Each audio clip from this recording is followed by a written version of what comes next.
Hoje, 4 de abril, é o Dia Nacional do Portador da Doença de Parkinson. É uma conscientização e também apoio para quem convive com essa doença. E nós vamos conversar ao vivo aqui no Estúdio CBN com o coordenador médico da ACD, o Marcelo Ares. Doutor Marcelo, muito boa tarde, obrigado por nos atender aqui no Estúdio CBN. Boa tarde, Marco. Tudo bem com você? Você me ouve bem? Ouço muito bem, sim. Ah, que bom. Boa tarde, é um prazer estar com a CBN e colaborar aí para nossa divulgação do que é o Parkinson, quais são as consequências do Parkinson e para as pessoas que possuem a doença de Parkinson ter uma qualidade de vida melhor. É possível, né? Primeiro, para começar, quais são os primeiros sinais e sintomas do Parkinson, doutor Marcelo? Marco, olha, o Parkinson, ele advém do quê? De uma diminuição de uma substância que é um neurotransmissor, que é a dopamina, que ela é muito importante na realização do movimento, né? E isso vem de uma degeneração sem causa definida, de uma região do cérebro que é a substância negra, mais especificamente dos núcleos da base. Então essa região passa a não produzir mais a dopamina, que é um neurotransmissor essencial para o movimento. E o diagnóstico dele é clínico, ou seja, de alterações que começam a aparecer de forma insidiosa, como tremores de repouso, alterações da fala, rigidez na realização dos movimentos, alterações leves na deglutição, ou seja, o paciente começa a ter engasgos, algumas alterações emocionais. Então são sinais de que alguma alteração neurológica está acontecendo e é importante procurar um médico neurologista para que se faça, associado à história clínica e alguns exames de imagem que às vezes podem apresentar alterações, outras não, o diagnóstico da doença de Parkinson. Doutor Marcelo, a pessoa que tem a mão trêmula, ela necessariamente tem algum sintoma do Parkinson ou a mão trêmula pode ser alguma outra enfermidade? Muito boa a sua pergunta, Marco. O tremor não é diagnóstico, não é uma característica patognomônica do Parkinson, né? Existe o tremor essencial, existem tremor causados por alterações em doenças metabólicas como o hipotireoidismo, existem outras causas do tremor. Então, o tremor do Parkinson, na grande maioria das vezes, ele é característico do tremor de repouso, não do tremor ao se movimentar para fazer uma atividade. Então, só o tremor isolado não quer dizer que tenha Parkinson, tem que vir associado de outros comemorativos e, obviamente, o médico faz o diagnóstico mediante toda a história clínica do paciente, tá? Então, não é, porque muito está tremendo, de acordo, a pessoa está tremendo, já passou dos 40 anos, já está com doença de Parkinson. Não é isso. O tremor é uma das características que tem que ser avaliada dentro de todo um contexto clínico. E para diagnosticar o Parkinson, como que é feito? Então, como nós falamos, né, um diagnóstico, ele é clínico, não existe um exame de sangue, um exame de imagem que você veja e afirme, olha, essa aqui é a doença de Parkinson, tá? Como nós falamos, um conjunto de sinais e sintomas que são avaliados e pela sua regularidade, pela sua constância. Então, o tremor de movimento, a rigidez dos músculos, alteração na fala, a fala passa a ser mais arrastada, uma alteração também na marcha, uma rigidez dos músculos para se andar, né? A gente fala que o paciente com doença de Parkinson, ele anda como se fosse um robozinho, porque a rigidez muscular faz com que ele não tenha uma desenvoltura na marcha, às vezes alteração da deglutição, alterações do sono. Então, todo esse conjunto de alterações clínicas faz com que nós levemos ao diagnóstico da doença de Parkinson. É claro que são também realizados exames de imagem para se fazer o diagnóstico ou se excluir outras causas também, né? E também se fazem testes terapêuticos algumas vezes, ou seja, se a falta da dopamina causa a doença de Parkinson, se faz uma das formas de tratamento, até de estabelecer um diagnóstico, tratamos acrescendo um pouco de dopamina no organismo para ver se esses sintomas minimizam. Então, esse também é uma forma da gente fechar aí o diagnóstico. Existem circunstâncias que nós falamos que temos a doença de Parkinson, que é uma degeneração dos núcleos da base, da substância negra, e tem o parkinsonismo, que são sintomas que mimetizam, são semelhantes a quem tem uma doença de Parkinson, mas não são causados pela degeneração. Bom, a gente viu exemplos, doutor Marcelo, de pessoas famosas. Eu vou pegar duas aqui de memória minha mesmo, né? O Muhammad Ali, o ex-lutador, né? Que a gente sabe que ainda teve aquela doença de pugilista, né? E que acabou indo para o Parkinson. E o Michael J. Fox, o ator de tantos filmes, aí, especialmente De Volta para o Futuro. E a gente viu exatamente os primeiros sintomas que você disse pra gente aqui na entrevista, né? Eles tinham muita dificuldade para falar, o movimento era bem limitado, né? Estamos falando dos anos 90, né? Então, em 30 anos, como que mudou as opções de tratamento, né? Para que as pessoas, que essas que nós vimos, não seja igual hoje, que a pessoa tenha uma qualidade de vida mesmo tendo a doença de Parkinson. Sim. Bom, Marco, acho que nós temos que pensar, quando falamos em tratamento da doença de Parkinson, das doenças neurológicas em geral, nós temos que pensar em dois focos. Um é tentar atuar na causa da lesão. E outro é atuar na reabilitação do paciente que tem a sequela, né? Então, na causa, tem as medicações que substituem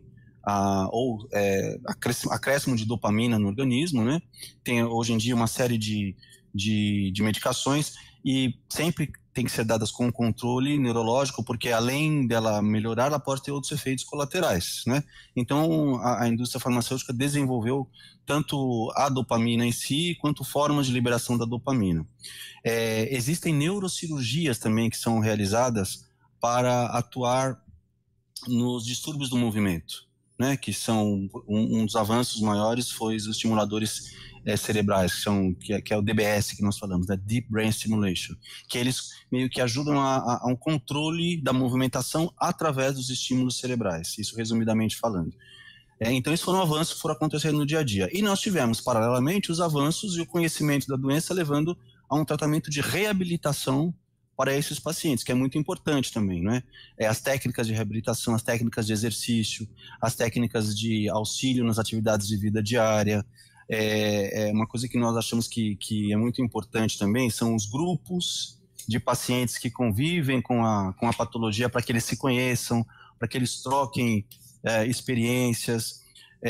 Os pacientes podem ter uma independência modificada, não uma independência como tinham antes, mas uma independência adaptada ao seu tremor. Então tem situações simples, colocar talheres com peso, para que com esse peso ele não trema tanto para realizar o movimento. São coisas simples que nós temos. Aqui na ACD, por exemplo, nós temos sim o tratamento para pacientes com Parkinson, que tem o seu protocolo. Nós temos a questão dos grupos multiprofissionais, com fisioterapeuta, terapeuta ocupacional, psicólogos, fonoaudiólogos, que nós temos aí também uma questão importante, alteração da fala e da deglutição, né?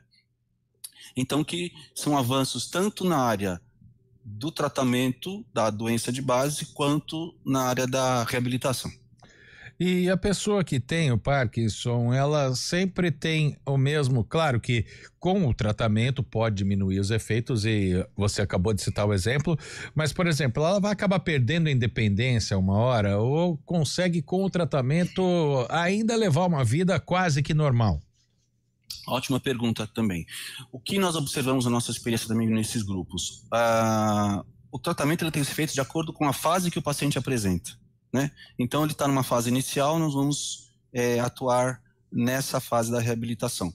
Não é certo e não é claro que os tratamentos eliminam a causa da doença, porque é uma lesão, como eu falei, uma lesão degenerativa de uma região cerebral, então eliminar é muito difícil, né?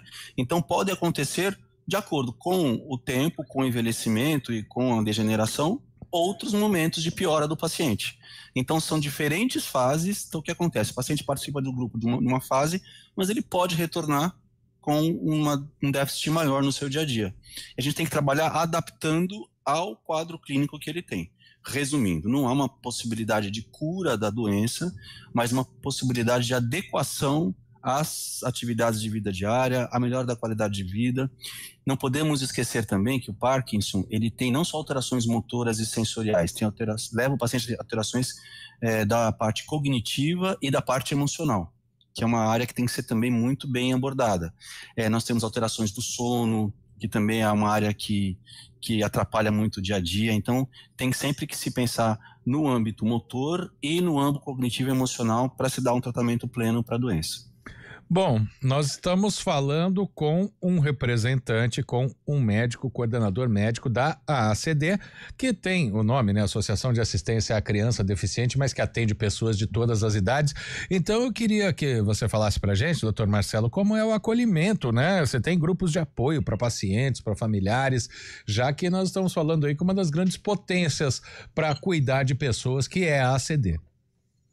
Sim, então, o tratamento das doenças neurológicas e das suas sequelas na ACD, ele desde sempre, ele é multiprofissional. Então existe uma consulta, obviamente, com o médico, né, na primeira entrada um médico fisiatra, que faz a abordagem clínica, o diagnóstico e o prognóstico da reabilitação, e na sequência o paciente passa com toda uma equipe multiprofissional de acordo com as suas necessidades para que seja estabelecido um programa de tratamento. Né? É claro que, como eu falei, esse atendimento é robusto, ele contempla o paciente, ele contempla a família, ele contempla o ambiente onde ele trabalha. Então nós temos aí o trabalho não só das terapias motoras, mas a parte emocional, nós temos o serviço social nosso que também dá o apoio ao paciente. Então é um atendimento robusto, vamos dizer assim, procurando tanto fazer o diagnóstico quanto auxiliar o paciente no seu dia a dia e a sua família. E uma característica também dos tratamentos de reabilitação é que nós temos os protocolos, obviamente, de acordo com as bases científicas para a melhora do paciente, né, ou da sua sequela. Mas ele é individualizado, porque cada paciente é né? Cada paciente tem a sua família, tem o seu histórico. Então nós também interpretamos as suas necessidades para que elas sejam trabalhadas de forma mais assertiva. Então é feito todo um acolhimento, conhecimento do paciente, da família e do seu ambiente para que a gente possa oferecer o melhor tratamento. Muito legal a gente bater esse papo aqui sobre a doença de Parkinson. Hoje é o Dia Nacional do Portador da Doença de Parkinson e nós estamos falando com um representante de uma das entidades mais importantes do Brasil para tratamento, que é a AACD. O coordenador médico Marcelo Ares conversou aqui com a gente. Muito obrigado, doutor Marcelo, pela participação com a gente. Uma boa tarde, bom trabalho. Marco, eu que agradeço e estamos aqui sempre abertos e disponíveis a falar das patologias que nos atendemos e também de como nós podemos beneficiar os pacientes e a sociedade. Muito obrigado. 3h24.